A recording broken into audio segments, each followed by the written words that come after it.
Walaupun cerita atau peristiwa semalam ini membuatkan banyak perkara telah dikesampingkan, tapi kita nak bawa kembali kerana ini boleh menjadi pedoman dan juga pengajaran kepada kita semua. Ya, situasi berkaitan dengan isteri yang kehilangan suami akibat meninggal dunia dan sebagainya ini, apa hak dan keadilan yang sepatutnya diberikan. Mungkin cerita kisah ini ditenggelamkan oleh kisah lain, tapi kita nak bawa kembali. Mana tahu ada aspek lain yang kita mungkin terlepas pandang. Jadi hari ini kita ingin berbincang berkenaan dengan dua aspek, aspek keluarga Allahyarham arwah ataupun isterinya juga. Dan bersama kita Encik Hafiz Roslan, Esko Penerangan dan Hubung Strategik K Literasi dan juga seorang peguam syar'i. Assalamualaikum. Waalaikumsalam. Selamat pagi. Selamat pagi. Sihat ke? Alhamdulillah masih sihat. Semalam tidur okey? Mimpi indah agak. Indah juga. Alhamdulillah. Masih indah. Masih indah. Okey. Silakan Sofia. Kita sebenarnya nak mengetahui lah apa sebenarnya mungkin pembukaan perbincangan kita. Apa yang boleh kita lakukan, seorang balu lakukan apabila kehilangan suaminya. Mungkin kita berbincang tentang aspek ini dahulu sebelum kita meninjau hak keluarga pula. Okey, bismillahirrahmanirrahim. Assalamualaikum warahmatullahi wabarakatuh. Sidang penonton yang dirahmati Allah. Persoalan ni akan dihadapi oleh semua orang. Sebab semua orang pastinya akan menghadapi mati. Semua kita tak tahu bila je. Sama ada kita tahu penentuan kita disebabkan kita sakit, kita dah boleh estimate, doktor dah boleh bagi tahu, ataupun dalam keadaan kita sihat, bersukan, dan ada juga kematian yang dicemburui. Tiba meninggal dunia tanpa diketahui dalam keadaan baik, mungkin dalam keadaan tidur dan sebagainya. Jadi apa yang berlaku, apa yang perlu dihadapi. Okey, pertama, persediaan sekiranya orang yang tidak bersedia. Apa yang saya maksudkan tidak bersedia ini adalah mana-mana pihak yang mana tidak melakukan perancangan kehartaan ketika mereka masih hidup dan kemudian meninggal dunia meninggalkan isteri dan anak. Okay, kita ambil satu contoh yang dekat dengan jiwa rakyat Malaysia. Semua orang nak ambil tahu, semua orang jadi pakar. Kemungkinan ada sedikit-sedikit. Cuma saya lebih suka memberikan contoh-contoh yang dekat dengan hati penonton di luar sana. Contoh kalaulah kata saya meninggal dunia, saya ada seorang isteri dan saya ada seorang anak lelaki. Apa yang berlaku? Apakah yang perlu saya lakukan? Dan pada ketika itu saya tidak ada meninggalkan apa-apa proses ataupun pengurusan kehartaan. Jadi apa yang berlaku dalam situasi ini, pertamanya dia ada 5 perkara, 5 fasa. Okay, 5 fasa ini perlu semua orang faham. Yang mana kalau ada yang tidak faham, apa yang akan berlaku adalah perkara-perkara yang menjadi tohmah ataupun fitnah, yang boleh menyebabkan misunderstanding dengan izin mana-mana pihak. Okay, pertamanya adalah berkenaan dengan urusan kematian. Apabila berlaku kematian, urusan kematian tu mesti dilalukan. Nak pakai duit siapa? Pada ketika ini dah jadi satu perkara yang dah jadi pening dah. Kalau kata pihak-pihak tu tidak ada satu persefahaman yang betul. Okay, kemudian yang seterusnya selepas berlaku perkara tersebut, sepatutnya mana-mana pihak selepas berlaku kematian dah diuruskan berkenaan dengan kematian adalah mereka ini sepatutnya adanya perbincangan. Kalaulah ada perbincangan tu berjaya, alhamdulillah. Kita ambil perbincangan tak berjaya. Kalau perbincangan tak berjaya, balik kepada nombor 2. Apa susunan dia? Susunan nombor 2 adalah sekiranya si mati ini lelaki, sebab saya contoh tadi, contohnya lelaki yang meninggal dunia. Maka kalaulah ada harta pencarian yang ditinggalkan oleh suami tersebut kepada suami isterinya, maka harta pencarian dibuat dahulu. Faham? Harta pencarian ni nak buat kat mana? Boleh pakai mulut ke aku punya bahagian? Tak. Dia dibuat di hadapan Mahkamah Tinggi Syariah yang berbidang kuasa. Okey, kemudian selepas daripada atas pencarian, perlu buat apa pula? Kita perlu settlekan berkenaan dengan hutang piutang. Hutang piutang si mati. Hutang piutang si mati ni nak tahu macam mana? Nak tahu macam mana keluarga terdekat, isteri, family dan ahli keluarga, siapa-siapa yang tahu, list down. Kat situlah adanya hutang piutang. Kenapa saya tak masuk ke hutang piutang kepada perkara nombor 2? Ramai yang kata, hutanglah dulu kena settlekan sebagainya.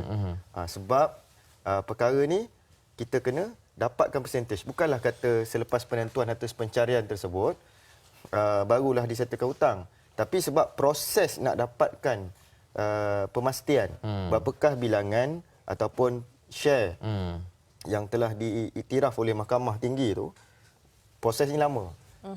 Bukannya tiba-tiba split second macam dalam Samarinda ke TV3 kan. Selalu cerita kita tengok pakai kod masuk peguam masuk sekali terus settle. Tak, Proses kecuali lama. ada settlement. Dia ada proses dia. Dan kemudian selepas kita dah list down segala hutang, apa pula kena buat? Tunaikan apa-apa sekiranya yang telah berlaku wasiat oleh si mati. Okey, wasiat ni apa? Nanti itu saya akan cerita. Wasiat ni maksudnya apa-apa peninggalan yang bukan pada si waris. Contoh kalau mualaf. Mualaf contoh kalau meninggal dunia kena bagi Baitumal. Tetapi dia ada contohnya kalaulah kata mak ayahnya bukan Islam.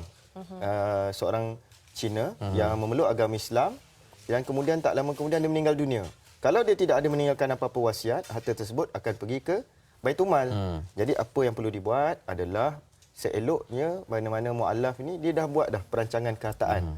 Buat wasiat. Itu nombor berapa? Nombor 4. Dan last dan terakhir sekali selepas dah buat berkenaan dengan wasiat, tengok kalau ada, last sekali barulah kita pergi kepada apa-apa perkara yang berkaitan dengan si mati berkenaan dengan faraid. Sebab faraid is the last one.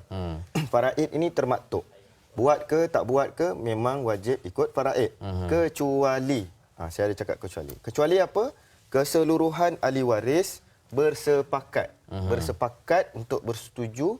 Contoh ada yang nak lepaskan hak. Ada yang tiba-tiba saya tak nak, tak apa, saya lepaskan hak saya. Dan jangan pula orang yang tak lepaskan hak kita kata, kau ini gila harta. Jangan. Umpama macam kita ni marah Allah Taala pula. Sebab Allah dah memang letak dah dalam Al-Quran berkenaan dengan faraid. Masing-masing ada bahagian. Itu kisah 5 perkara yang perlu dibuat dan difahami oleh semua orang. Sebab bila ada yang tak faham, masalah dia adalah jadi tohmah lah. Keluarga boleh bergaduh dan macam-macam. Okey. Kalau kita ambil satu konteks, isteri itu tidak bekerja, kan? Ya. Dan sebelum ni kehidupan diserah bulat-bulat kepada suami saja. Kemudian kemudian ada kematian mengejut dan sebagainya. Dan yalah kadang-kadang boleh berlaku situasi ada pertelagahan antara isteri dan juga waris sebelah keluarga. Jadi apa cara untuk diadilkan kedua-dua pihak ini supaya tidak nampak isteri ini dapat balu ini diambil kesempatan pada disebabkan ignorance dia ataupun tidak ketahuannya ke atas apa yang harta yang suami ada dan sebagainya sebab dia tak bekerja. Okey, saya ambil contoh seperti mana yang dimaklumkan tadi. Dia macam ni. Sebenarnya yang paling penting daripada kes ini adalah pihak-pihak yang terlibat, yang terutama yang rapat dengan si mati inilah yang sebenarnya berhak dan sepatutnya untuk menyelesaikan perkara ni. Katalah isteri saya ni tak bekerja dan memang apa segala nafkah, makanan, pakai, minum ditanggung sepenuhnya. Jadi apa perlu dibuat? Pertamanya tengok adakah yang di sebelah family tersebut, sebab tengok pada pekerjaan pula. Adakah pekerjaan tu kena mengena dengan ataupun ada sesiapa yang rapat ataupun adik-beradik lelaki yang rapat. Kalaulah kata dalam masa yang sama saya meninggalkan anak kecil, katalah umur 2 tahun. Anak umur 2 tahun ni belum memayis dan tidak boleh bakal dan tidak boleh memiliki harta. Dalam situasi ni saya terus bagi, apakah kiraan faraid dia? Mudah. Okey. Apa yang berlaku adalah yang berhak dalam kes ini adalah apabila saya meninggalkan seorang isteri dan anak masih 2 tahun, apa yang anak tu adalah anak lelaki, mak ayah masih hidup. Ayah akan ada bahagian, ibu akan ada bahagian, isteri akan ada bahagian, anak lelaki akan ada bahagian. Yang mana anak lelaki ini menjadi asobah binafsihi. Dia menghabiskan semua. Yang mana 1/6, yakni ibu, ayah dan kemudian 1/8 bagi seorang isteri. Baki dia tu semua adalah untuk anak yang kecil tadi. Jadi untuk keadilan adalah sebenarnya pihak-pihak ni seeloknya lantik pula. Dan saya kena ingatkan bahawa tidak ada mana-mana pihak yang selain daripada ini nak masuk campur. Kenapa saya kata jangan masuk campur? Sebab dia akan mengeruhkan keadaan. Ataupun sekiranya semua ahli waris ini bersetuju bahawa satu pihak ni membantu. Contohnya, saya ada seorang adik lelaki. Yang mana adik lelaki ni dalam adik-beradik dalam kes ni, memang itulah satu-satunya cucu lelaki yang jadi orang kata the bloodline yang dihargai. Maka dalam kes ini adalah tidak menjadi satu kesalahan sekiranya untuk menampakkan keadilan Yang mana kat sini mak bapak si perempuan tak perlu ambil campur. Yang belah sini pun sepatutnya orang luar semua tak masuk campur. Biarlah mereka ini sama-sama uruskan. Pihak ni contohnya anak masih kecil. Mak tak semestinya menjadi penjaga ad litem walaupun dia menjaga anak. Apa maksud penjaga ad litem? Maksudnya menjaga hak anak tersebut berkenaan dengan harta tadi sehinggalah anak itu berkemampuan. Katalah umur 18 tahun. Jadi adik lelaki saya tu boleh untuk dilantik sebagai penjaga ad litem sekiranya dipersetujui. Ataupun adik lelaki tersebut boleh mohon di hadapan mahkamah dan akhirnya boleh diputuskan oleh mahkamah. Okey, jadi kat situ adanya keseimbangan. Saya dengar 2-3 kali yang Tuan sebutkan jika dipersetujui. Sekiranya kalau kedua-dua pihak memang tak boleh mencari persetujuan dan wasiat tidak dilakukan sebelum kematian arwah itu, dan juga dalam konteks Farid ni juga memerlukan kedua-dua pihak untuk bersetuju. Jadi bagaimana sebenarnya mahkamah itu sendiri boleh menentukan sesuatu yang adil untuk kedua-dua pihak, sama ada keluarga yang telah pun meninggal ataupun bagi balu itu sendiri? Okey, jadinya macam ni. Pertama, kita kena faham pasal wasiat tadi. Wasiat ini bukan kepada ahli waris. Ramai orang Melayu ataupun masyarakat di Malaysia, dia keliru dengan masuk wasiat. Ataupun pesanan amanah. Pesanan amanah, contohnya saya tinggalkan satu surat, nak bagi harta ni sekian-sekian pada isteri, pada anak dan sebagainya. Itu bukan wasiat. Itu namanya sebenarnya pesanan amanah. Pesanan. Boleh diikut atau tak diikut. Wasiat ni mesti bukan ahli waris. Contohnya, saya ada anak angkat. Anak angkat ni bukan ahli waris. Ataupun tiba-tiba ni yang jenis, rupanya saya ni nakal. Saya ada orang perempuan lain yang ni saya tinggalkan wasiat tak lebih 1/3. Ni nak bagi senang faham. Contoh, maksudnya ada orang luar. Ataupun tiba-tiba saya kesian dengan pak cik tua, jiran sebelah saya, yang isteri saya pun tak tahu dia banyak tolong saya. Saya bagi 1/3 harta saya untuk dia. Itu contoh tu sedap sikit dengar. Itu baru wasiat. Saya setuju. Okay. Yang itu wasiat. Sebab benda itu berlaku. Sebab contoh pertama tu ada saya pernah lalu. Bukan kes saya lah. Kes orang lain. Saya sebagai peguam syariat ni uruskan. Tapi ada dia terkejut-terkejut. Peguam syariat ni pun terkejut. Tapi itulah wasiat sebenar. Jadi kalaulah kata tak ada, kita pergi kepada pesanan amanah tadi. Pesanan memang tak ada. Apa berlaku? Sebenarnya perkara ni kecil je. Sebab dia tidak melibatkan ahli waris yang terlampau ramai. Ahli warisnya berapa orang tadi? 4 orang saja. Ibu, ayah, isteri dan anak. Anak tu anak lelaki. Jadi dah confirm kita tahu anak lelaki yang kecil umur 2 tahun ni memang belum boleh memegang harta. Yang lain ni tak kiralah bapa ke mak ke kepada si isteri ataupun adik-beradik yang yang lain-lain ni, untuk mereka ni touch harta tersebut. Memang tak boleh, kecuali mereka boleh memberikan pendapat.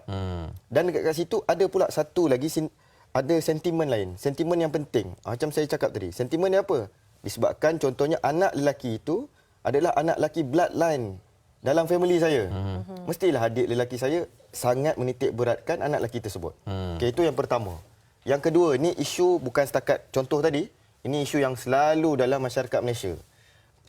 Kadang-kadang ada betul juga yang dalam Samarinda TV3, Cakap Ramah tu kan. Apa dia tuan-tuan dan puan-puan, sidang penonton yang dirahmati Allah. Contoh, ada tak pernah dengar isteri tak mertua dengan mertua tak boleh, tak ngam. Dua family tak ngam. Tetapi anak-anak bercinta. Itu satu situasi. Situasi yang kedua pula, mertua ni ngam, tapi menantu dengan mak mertua contoh tak ngam. Itu second situasi. Situasi yang ketiga pula, rupanya isteri dengan adik-beradik lelaki tak ngam. Pun ada, sebab manusia, kita bukan robot. Bagi saya pada ketika ini, pengajaran yang paling utama adalah sidang penonton yang dirahmati Allah sekalian. Berkenaan dengan perkara ni, untuk orang yang di luar sana ataupun mereka yang bukan dalam bidang ini. Pertama, kalau boleh kita jangan cocok jarum, istilah orang rakyat biasa. Jangan cocok jarum, jangan sebagainya, sebab dia boleh menimbulkan lagi pelbagai perbalahan. Sedangkan mereka ini boleh dalam keadaan yang baik. Baik, betul. Okey. Kita ada pemanggil Hafiz di talian sekali ini, Puan Haslinda. Hello. Assalamualaikum. Waalaikumsalam warahmatullahi. Ya, ada soalan, silakan Puan. Soalannya Puan? Okey, saya nak tanya. Saya ada seorang makcik yang baru meninggal. dia ada meninggalkan wasiat untuk harta tu dapat kepada anak buah. Tetapi ahli keluarga lain tidak bersetuju. Macam mana keadaan tu? Bila sebut anak buah ni maksudnya apa? Anak apa? Anak kiranya saya macam contohnya saya mak saudara yang meninggal. Okey. Maksudnya anak buah, anak-anak kepada adik-beradik yang lain. Maknanya waris jugalah. Waris lah tapi tak adalah dalam faraid tadi. Okey. Itu saja soalan saya. Terima kasih. Baik, sama. Okey. Ini wasiat tapi dalam lingkungan keluarga. Okey. Ya. Kata kunci dekat pertanyaan Puan tadi adalah dia bukan ahli waris. Maka wasiat tu boleh diguna pakai tak? Boleh diguna pakai. Maksudnya jangan lebih 1/3 harta. Apa nak kena buat kalau yang lain tak setuju? Bukanlah hak yang lain untuk tidak bersetuju tu secara bulat-bulat. Apa-apa dibicarakan di hadapan mahkamah. Pertama yang tak setuju ni dia kena nyatakan kenapa dia tak setuju. Dia kena keluarkan hujah-hujah dia dan sebab-sebab. Contohnya, mustahil ada wasiat jani macam berlaku. Sedangkan dia ni sekian ni. Dan kita tak ada pun bukti mana hitam putih. Bila lah dia bercakap. Okey. Contoh. Jadi siapa yang boleh menentukan sama ada wasiat ni jadi atau tidak adalah di hadapan mahkamah tinggi tinggi syariah. Okey. Hafiz, bermakna walaupun kalau ikut faraidnya tidak tapi dia ada pertalian darah dengan orang yang layak menerima faraid itu. Boleh? Tak ada masalah. Boleh diwasiatkan ya? Boleh diwasiatkan. Sebab apa? Sebab contohnya wasiat ni berbeza dengan hibah. Hibah ni non-Muslim pun boleh dapat. Contoh hibah ni untuk apa? Untuk contoh family. Hibah ni bagus untuk family yang tidak ada anak lelaki. 7 orang anak dia. Semua perempuan. Tapi 7 perempuan boleh main netball. Kan? Jadi apa kena buat? Hibah ni paling penting. Sebab bila semua anak perempuan, katalah dia milioner sekalipun, pada ketika itu adik-beradik lelaki dia lebih utama. Dari sudut hukum faraid tadi. Nampak tak? Okey, jadi itu yang seterusnya yang berkenaan dengan wasiat. Wasiat pula bila dalam yang bukan ahli waris, maka boleh atau tidak walaupun ada bloodline ni. Contoh dia favor, tadi saya favor kat jiran. Bagi contoh. Ni saya favor kat anak saudara ni. Anak-anak dia yang lain masa dia tengah sakit tak jaga. Anak saudara ni lah yang dok suapkan dia, pimpin dia dan dia ada touching. Harta tu harta si mati. Harta milik dia. Ubat orang kata senang cakap suka hati dia lah nak bagi pada siapa. Kan? Yang penting syarat dia dalam hukum syarak jangan lebih 1/3. Adilnya Islam macam tu. Okey, baik. Baik Tuan, kalau kita nak berbincang ni bang tak cukup masa sebenarnya. Tapi kalau nak 3 hari. itulah dia. Nak dijadikan satu nasihat bagi semua persediaan keluarga lah, tak kira keluarga Kecil besar dan sebagainya, bagaimana boleh kita memastikan hak masing-masing. Sidang penonton yang dirahmati Allah sekalian, ini pesanan ikhlas saya. Pertama, saya menasihatkan untuk semua masyarakat Malaysia, terutamanya Muslim di luar sana, rancang harta anda sebelum anda meninggal dunia. Sebab bila anda dah meninggal dunia, anda tak boleh bangun daripada kubur ataupun masuk dalam mimpi mana-mana, pesan dan tak terpakai di hadapan mahkamah kelak. Dan kita tak tahu disebabkan harta ni tuan-tuan, harta kuasa wanita ni, macam-macam pihak boleh bergaduh walaupun mereka ni berkawan. Relate macam isu daripada pagi tadi lah. Jadi saya pesan kepada semua, pertama, pergi bertanya, rujuk benda ni kepada orang yang pakar dan berautoriti. Contoh, dapatkan nasihat-nasihat peguam-peguam syar'i. Bagaimana untuk menguruskan harta. Mereka adalah salah satu pihak daripada banyak pihak yang boleh menguruskan harta anda. Yang mana mereka ni boleh menyusun, merancang bagaimanakah penyusunan, hibah, wasiat dan faraid. Dekat situ boleh disusun. Pastikan perancangan kehartaan tu berlaku dengan betul dan pesanan kepada masyarakat di luar, jangan keruhkan keadaan apabila berlaku apa-apa kematian dan menyebabkan perpecahan silaturahim keluarga yang lain. Lebih-lebih lagi kalau ia tidak ada kena-mengena dengan anda. Ya, saya. Terima kasih atas peringatan itu. Terima kasih sekali lagi Cik Hafiz Roslan, Eksekutif Penerangan dan Hubung Strategik K-Literacy dan juga Peguam Syar'i. Ya, barangkali perbincangan ini agak ringkas ya dan padat. Banyak sebenarnya akses untuk maklumat seperti ini ya. Anda boleh hubungi dan dapatkan maklumat daripada Peguam Syar'i dan ada khidmat guaman juga boleh dirujuk boleh. Banyak sebenarnya. Jadi pastikan kita celik tentang perkara-perkara sebegini dan membuat persiapan. Hafiz, terima kasih banyak sekali lagi ya. Okey, terima kasih banyak. Terima kasih. Persiapan awal itu sangat-sangat penting. Betul. Ya. Baik, kita akan berehat seketika dan sekembali ini kita akan berbincang berkenaan dengan topik yang agak menarik juga berkenaan dengan tarian di media sosial, trending ataupun sohor kini.